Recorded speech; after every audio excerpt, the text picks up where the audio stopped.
Então vamos lá, né, gente? One Piece voltou, né? Primeiro capítulo do ano, capítulo 1072. E, cara, eu tô muito empolgado com essa fase de One Piece, essa reta final, sabe? É, essa parte toda do laboratório do Dr. Vegapunk tá sendo muito legal, muito surpreendente. É um mini arco bem curtinho, assim, né? Já tá ali na reta final, mas eu tô gostando bastante. O Vegapunk é um personagem interessantíssimo e pode acrescentar muito a, a trama e ao world building de, de One Piece, né? O cara que vai explicar muita coisa pra gente ainda e eu tô gostando bastante. Mas então vamos lá, começando pela história de capa, né? Antes de falar sobre ela em si, eu só queria dizer como no começo, quando começou a história da Germa, eu tenho que admitir que eu não estava muito empolgado, sabe? Eu acho que eu já falei isso aqui outras vezes, mas não é uma história que eu estava tão interessado em ver. Só que eu estou sendo bastante surpreendido pelas histórias de capa, porque não está contando só a trajetória da Germa, ele está agora contando o passado do projeto Mads, né? Um pouco sobre o Dr. Vegapunk, sobre até a trajetória do bando do Barba Negra, né? Que está já se interligando com a história principal. Então, assim, o Oda ele está sabendo contar muito bem as histórias que ele não consegue incluir, né, na história principal ali, contando nas histórias de capa. Então, isso está me deixando bastante intrigado. Então, eu quero saber mais sobre o projeto Mads, e o que aconteceu, né? Ele está basicamente construindo o background do Vegapunk, né? E também tem a trama paralela do Barba Negra, que também vai ter um desenrolar bastante importante daqui pra frente. Mas vamos lá, nessa história a gente vê o Caesar, né? O Judge e o Queen fabricando armas, né? Em massa. E é basicamente o trio dos cientistas dos vilões cientistas de One Piece, né? Ali a gente vê os três fabricando armas juntos, que é provavelmente o motivo que fez o Dr. Vegapunk abandonar o projeto, né? Eu fico me perguntando com essa cena que tá ali só os três, né? Como é que o Vegapunk ficava nesse projeto, né? Porque ele não parece se encaixar ali. Apesar dele ser a maior mente do mundo de One Piece, ele tem ali os seus. Ele quer usar a ciência para o bem, né? Ele realmente tem essa questão dele. Eu fico imaginando como era a interação entre esses personagens e como o Vegapunk saiu vivo disso, né? Porque ele devia bater de frente, questionar os três ali. E acho que ele só sobreviveu por conta da proteção da marinha, né? E eu fico perguntando por que ele aceitou fazer parte desse projeto com esses três cientistas, sabe? Ele provavelmente já conhecia o caráter deles, né? Então, será que foi algum tipo de ingenuidade do Vegapunk, achando que isso podia fazer algum bem para o mundo, né? Sabe? São coisas que, tipo, essa imagem me fez questionar, porque o Vegapunk, obviamente, eles não tá participando, são três figurões, né, do mundo de One Piece, então eu fiquei meio me perguntando como funcionava a relação entre esses cientistas com visões de mundo completamente diferentes, né? Mas vamos lá, finalizando a história de capa, né? Vamos lá para a história principal, que começa com uma frase meio jogada do Vegapunk, que né, a gente só vai entender o que ela significa lá no final do capítulo. Então, no começo a gente fica meio confuso, né? Tipo, do que ele tá falando, né? Sobre uma mulher que nasceu nesse mundo, mas não vai ser considerada humana, né? Provavelmente um dos projetos dele, né? Dá pra entender isso, mas não exatamente o que. Eu fiquei pensando que talvez fosse a algum das versões do Vegapunk dele primeiro, mas não faria sentido. E depois porque a imagem seguinte é da Bonnie, né? Então eu fiquei pensando, será que tem alguma relação com a Bonnie? sabe? Foi meio jogado assim, então eu não tava processando direito o que ele tava falando. Mas é interessante ele mencionar sobre o caminho para a paz mundial, né? É uma das coisas que ele tenta alcançar com a ciência, né? É conquistar a paz, né? Uma união do mundo, assim, através do conhecimento, da ciência e tudo mais. Mas de que forma esse projeto dele, que a gente vai comentar mais pra frente, né?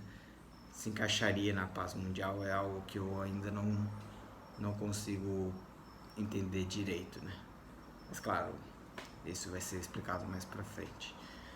Então a gente vê lá a Bonnie, né, criança se fingindo de machucada, né, para causar uma preocupação no Vegapunk. E é muito, apesar de ser uma cena boba, cômica, ela diz muito entre a relação do Vegapunk com a Bonnie, porque parece uma relação, sabe, de quase familiar ali, porque a gente sabe que o Vegapunk era muito amigo do Kuma, então a Bonnie cresceu com ele também, né? Acho que eles eram amigos bem próximos, então é um laço ali afetivo muito grande. A gente vê isso, né? A preocupação genuína do Vegapunk com a Bonnie machucada, sabe? E aí ela acerta ele com um golpe que é meio louco, né? É bem cômico assim também, é bem cartunesco. Ela se transforma assim e dá uma marretada nele, que sai um monte de estrelas que são os seus anos de vida. E aí também temos uma frase muito importante sobre o poder dela, né? Que é uma fruta muito roubada, assim, se tu parar pra pensar, né? Que ela pode transformar pessoas em bebês e derrotar qualquer um, né? Mas a questão da limitação do poder dela é que em humanos existe um limite de tempo, né, para transformação. Então, tipo, logo eles voltam à idade normal deles. Mas aí ela transforma o Vegapunk em criança, que eu achei bem engraçado, né, ver como ele era. E aí ela fica questionando sobre o pai dela, né? Por que ele matou o pai dela? E é muito interessante essa frase, essa palavra que eles usam de matar, né? Porque ele tirou toda a consciência, a capacidade de pensar, ele tirou toda a personalidade do Kuma. O seu corpo físico ainda existe, mas o Kuma, a pessoa, o Kuma, não existe mais. Foi tirado dele isso, né? E é uma questão bem filosófica até, eu diria, sabe? Bem interessante como eles estão tratando isso. Que é um personagem que está envolto de muitos mistérios desde a sua aparição lá em Sabold, né? Ele protegendo o Sunny, ele fazendo aquilo que ele fez com os Mugiwaras, né? Que no começo pareciam apenas uma ordem da marinha, né? Mas tinha algo mais profundo naquilo. Então é um personagem que a gente não sabe quais são suas motivações, é, o que ele vai trazer para a trama, né? Qual que é a grande questão dele nessa jornada aí. Mas a gente vê como a Bonnie ela tá sofrendo com tudo isso, como ela quer salvar o pai dela, né? Só que aquilo foi uma escolha do próprio Kuma, né? Segundo o Vegapunk. E é interessante como a própria Bonnie não acredita nisso, porque ela conhecia o pai dela, né? É a mesma reação que a Ivankov teve quando soube dessa questão, né? Como o Kuma, que era um dos fundadores do exército revolucionário, como ele aceitaria se transformar numa arma para o governo mundial, tá ligado? Tipo, não faz sentido na cabeça delas. Então tem uma motivação mais profunda, né, que a gente ainda não sabe. E eu tô muito curioso para saber qual que é, né? E deve ter relação com essa ida inesperada dele a Mary Joyce, né?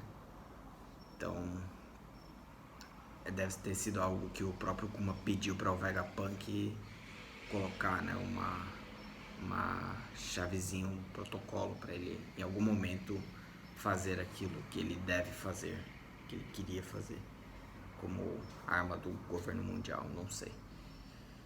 Mas é interessante como a Bonnie tem essa mesma reação que o Ivankov, né? Então nos faz questionar realmente o que ele e o Vegapunk planejaram, por que eles fizeram isso. De quem partiu essa ideia? Foi do próprio Kuma? Ou foi algo que os dois pensaram juntos de alguma forma, sabe? Mais pra frente a gente tem ali um flashback, né, dele, do Kuma, do Vegapunk fazendo uns cálculos sobre a questão da alma e sobre o poder da fruta do Kuma, que é realmente uma fruta assim muito poderosa e é muito abstrato o poder dela, sabe? Ela pode extrair a dor, tornar, como o próprio Vegapunk, tornar algo intangível, sabe? É um negócio muito conceitual, é muito louco, é uma das frutas mais originais, mais interessantes do mundo de One Piece, sabe? E tem toda aquela questão de você poder... Então o Vegapunk, ele estuda a fruta dele numa tentativa de poder não só guardar ou segurar a dor, né? Mas também as memórias, né? Porque tudo tá ligado com os nervos, né? Com uma parada biológica mesmo. Então, se ele consegue tornar a dor algo tangível, né? O sentimento da dor, ele consegue passar para outras pessoas a dor, né? De outra. Então, porque ele não pode fazer isso com memórias, com pensamentos, tá ligado? Então, e esse estudo eu acredito que deve ter algo relacionado com o grande sonho do Vegapunk, que é, né, compartilhar o conhecimento, para que cada pessoa do mundo consiga compartilhar os conhecimentos e espalhar pelo mundo, sabe? É basicamente a criação da internet, do Google, só que de uma visão ingênua, né? Tipo, de que isso vai dar certo, isso vai ser bom, as pessoas vão ter informações, só que a gente aqui do mundo real sabe que infelizmente isso não acabou dando tão certo, apesar de ser bastante revolucionário, né? Tem aí grandes questões como o próprio Jimby levantou quando o Vegapunk revelou o seu sonho, né? Que apesar de ser uma ideia muito boa, as pessoas também podem acabar compartilhando coisas muito ruins e inflamando preconceito e ódio, e, sabe, coisa que a gente já está muito acostumado a ver, infelizmente. Mas é isso, né? Eu acho que o Vegapunk, ele quer estudar a fruta do Kuma justamente para poder alcançar o seu sonho, né? Talvez misturar a fruta dele, do cérebro, com a do Kuma e realmente criar uma maneira das pessoas injetarem informação e compartilhar com todo mundo, sabe? Eu acho que era esse o objetivo que a gente viu naqueles cálculos do flashback da interação dele com o Kuma. Mas voltando aqui, depois do Vegapunk insistir em não contar para Bonnie, ele permanece fiel ao pedido do seu amigo, né? O seu caloroso amigo. A Bonnie descobre ali uma sala, né? Que tem aquela pata, né? O poder do Kuma ali guardado, e provavelmente aquilo é a memória do Kuma, que no começo, quando a gente viu no flashback, ele se recusou, né? Ele não queria fazer aquilo, mas em algum momento ele mudou de ideia. Então ele deve ter guardado aquelas memórias ali. E o Vegapunk diz pra ela não tocar naquela pata, porque aquilo significa dor, aquilo vai causar dor a ela. E é algo que o seu pai não iria querer, né? Mas a Bonnie sente uma ligação muito forte com aquilo e diz que aquilo não vai machucar ela, porque é o poder do pai dela, sabe? É uma cena muito bonita, sabe? Eu tô gostando bastante de ver o desenvolvimento da Bonnie com o Kuma. Eu quero ver o passado deles, quero saber mais sobre essa história trágica, né? Desses personagens. Mas então aquela dor que o Vegapunk afirma que não é uma dor física, não é algo que vai, tipo, machucar ela como machucou o Zoro lá em Thriller Back, lembra? É algo que ela vai, provavelmente, se ela tocar naquilo, ela vai ter acesso a todas as memórias do Kuma, e provavelmente vai ser assim que ela vai descobrir quais foram os objetivos do pai dela ao se tornar uma máquina sem pensamentos, né? Onde ele escolheu morrer por um propósito maior, né? Ele deixou de ser quem era para algum propósito aí de ajudar o mundo de certa forma. Então, em breve nós teremos as respostas, acredito, sobre o passado do Kuma, a sua trajetória e o que esse personagem pretende, né? E em seguida a gente volta, né, lá para Marijoás, onde o Kuma se teleportou, e ele tá escalando o muro. Ele não tá em Marijoás, ele tá na montanha da Red Line, lá escalando para chegar a alcançar a Marijoás. E enquanto a marinha mete bala nele, começa a atirar para tentar derrubar ele, impedir que ele avance, né? Até que eles conseguem, em dado momento, derrubar ele. Você vê ali que ele está realmente agindo assim, sem como uma máquina mesmo, mas ele tá um pouco diferente do que a gente está acostumado a ver, sabe? Ele tá realmente agindo contra a marinha, né? É o que os pacifistas nunca... Ele, como pacifista, não havia feito ainda. Então ele vai lá, ele está atacando a marinha também, ele está lutando. E, gente, o estado que esse personagem... como o Kuma sofreu. Ele foi escravo dos Tenryubitos, ele perdeu a sua personalidade, ele foi torturado de inúmeras maneiras. E, cara, você vê ele naquele estado, sabe, todo machucado, cara, que parada pesada, sabe?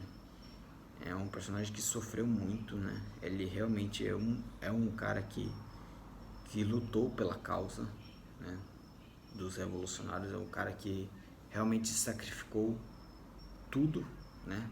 Ele perdeu quem ele era, perdeu o contato com a sua filha.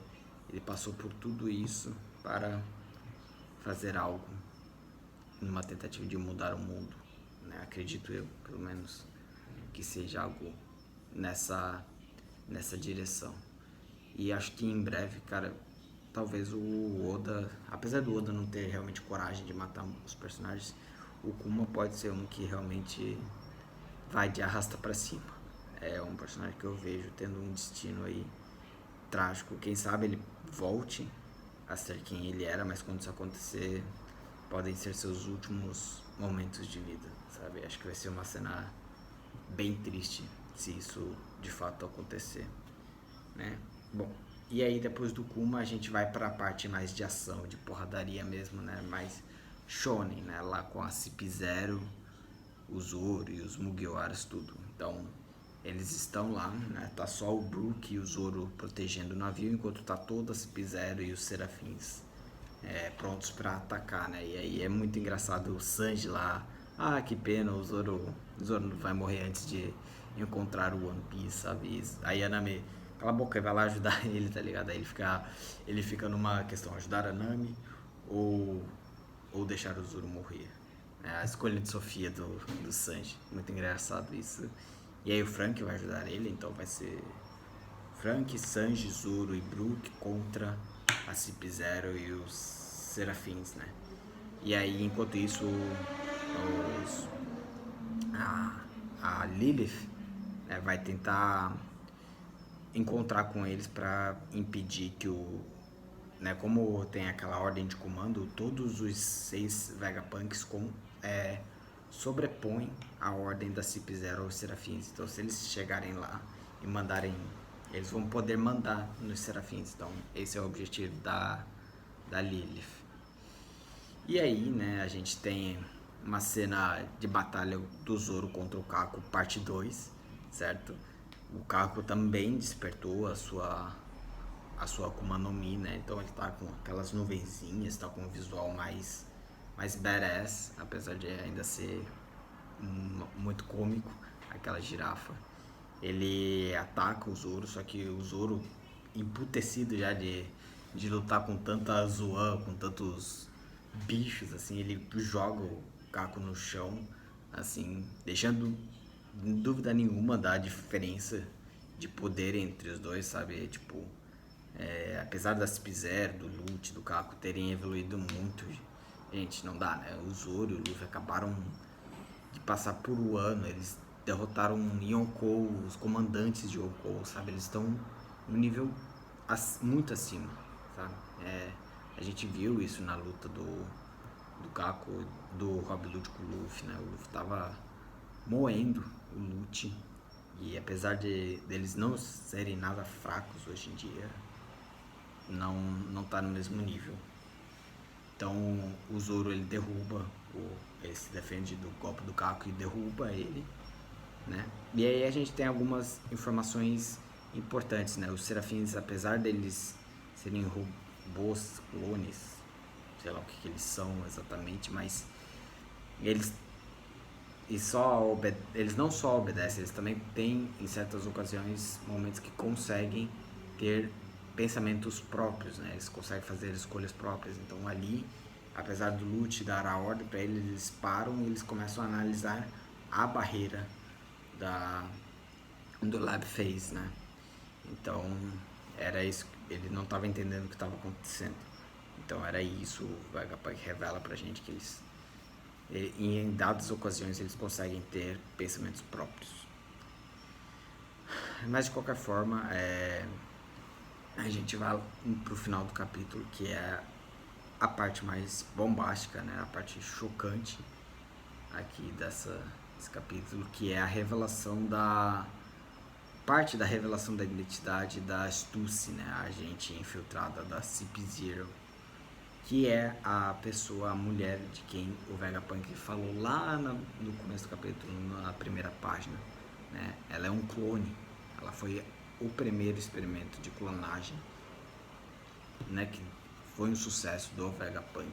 Então ela é a primeira clone, digamos assim. E ela é ex-membro dos Piratas Rocks, e ela imobilizou o Kako facilmente, vale notar, né? E parece ter uma forma meio vampiresca, assim, né? Ela deve ter alguma zoa mítica, alguma coisa nessa vibe de vampiro, sabe? Então ela nocauteou, a gente vê ela com o sangue do Kako na boca, assim, aqueles dentes de vampiro, as asas. E aí a gente tem essa revelação que, cara, tem muitas possibilidades, né? A gente sabia, tipo, já era teorizado pelo fandom que a Stussy era mais do que aparentava ser, né? Até porque ela é uma personagem misteriosa, uma personagem que trabalha como agente infiltrada, né? Então, sempre que tem esses personagens, eles acabam sendo muito mais do que aparento. Então, a gente conheceu lá em Whole Cake, quando ela se infiltrou no mundo do crime como agente da Cip-Zero, né? E agora a gente descobre que ela tá também infiltrada na própria Cip-Zero, então ela é uma agente dupla, ou pode ser uma agente tripla. Não sabemos seus objetivos, não sabemos se ela tá ali para proteger o Vegapunk, né? Que ela nocauteia a Cip-Zero, mas pode ser por algum objetivo próprio dela e de alguém mais que ela está trabalhando, ou pode ser realmente para proteger o Vegapunk, o seu criador, o seu pai, de certa maneira, né? Não sabemos como é a relação delas. E tem essa questão dos Piratas Rocks, o que isso significa. Ela estava infiltrada nos Rocks como parte de um plano da Marinha, do governo mundial, ou ela realmente era uma Pirata Rocks, assim, hardcore, tá ligado? Ela era leal ao seu capitão, apesar de não haver lealdade naquele bando. Ou será que ela foi como agente filtrada, mas acabou realmente se tornando uma pirata, sabe? São muitas questões. Qual que é o seu objetivo? Será que ela quer o Vegapunk para trazer o Rocks de volta à vida de alguma maneira, já que né, de alguma, talvez ela tenha algum conhecimento, ele tem algum conhecimento de Akumas no Mi que possa ajudar o Rox de volta, né? Porque nós sabemos o que aconteceu de fato com ele, né? Após a batalha de God Valley, sabe se ele morreu, se ele se afundou no mar, ou seja lá o que aconteceu nessa batalha. E eu sinto que o Oda ele vai explorar bastante essa questão do Zebek e do Rox daqui pra frente, sabe? Mostrar mais do passado deles, né? De como que era esse ser tão poderoso e que causou tantos problemas no mundo de One Piece, né? Então, cara, não sei, eu acho que a astúcia ela vai trazer elementos bastante importantes. Eu tô curioso pra ver a história de background dessa personagem, né? Quem sabe ela seja o caminho para mostrar mais sobre os piratas dos Rocks e sobre o próprio Zebek. E eu quero levantar a questão sobre a clonagem como uma ferramenta para o caminho da paz. O que isso significa, gente? Tipo, será que foi por conta do avanço tecnológico? O que isso possibilita para um mundo que possa ser benéfico, né? É uma questão, quais que eram os planos do Vegapunk para a Stussy, né? Com a Stussy. Porque ele tinha grandes esperanças, mas será que ela acabou sendo corrompida, indo por um caminho que ele não era o que ele esperava? Ou será que ela está ali realmente para ajudar o Vegapunk, auxiliar ele na sua fuga? São muitas questões que essa última página trouxe pra gente. Mas foi um capítulo muito bom. Eu não preciso dizer como o Oda ele consegue. Ele é muito conciso, ele sabe separar muito bem as histórias que ele quer contar. Então ele divide muito bem o capítulo, sabe? No começo aqui ele falou sobre a Bonnie, o Vegapunk, sobre o Kuma né, e a relação dele. Depois focou um pouquinho lá em Marijoice, na Red Line. E depois teve essa parte mais de show, de porradaria, que trouxe essa revelação. Então o Oda ele consegue contar a história dele muito bem, assim, muito bem separado. Então ele conta várias coisas. Tem a história de capa ainda, sabe? Então muita coisa acontece nessas 15 páginas aí de capítulo. E isso é realmente formidável, ainda mais para uma história que tem tanto a contar quanto One Piece. Então, tipo, o Oda ele precisa saber como contar cada coisinha, sabe? Precisa ser muito preciso o que ele pode colocar, o que ele não vai colocar. Muito bom isso, muito bem construído. Um ótimo capítulo e que me deixa mais ansioso pro próximo. Beleza? Valeu.